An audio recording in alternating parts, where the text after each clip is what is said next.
හොයි තට්ටය ඵලයන් එහාට. තට්ටය තට්ටය ඇම්බලේ 100. අයින් මෙන් පාරේ. ඔන්න ලොකු අයගේ තට්ටේ මොකද්ද වැනිලා. තට්ටේ පලනවා උඹේ.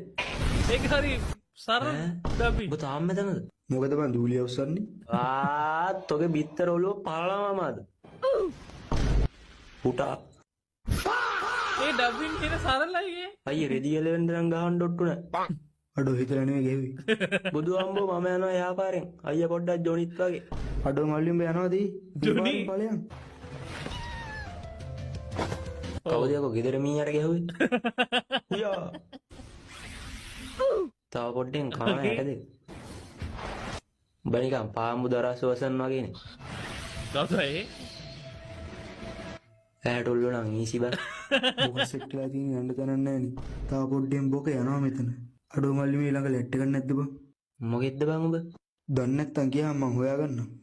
අඩෝ පිටේ උන්ට මේකේ රෙන්න දෙන්නේ නැහැ කෝ මම ඉන්නක කපනවාතෝ. කනාතෝ මං ආයි කියන්නේ මේ වගේ අවස්ථාවල වද දෙන්න එපා.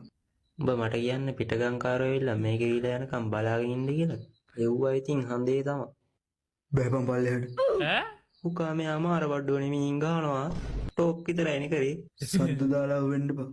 ගාන බලගෙන. ඒක ඉතර එහෙම මේ සංකීර්ණ ඩබින් නෑ චයින සරලයි. උන් දෙන්නගේ ඉදිරිපස්සට. very good.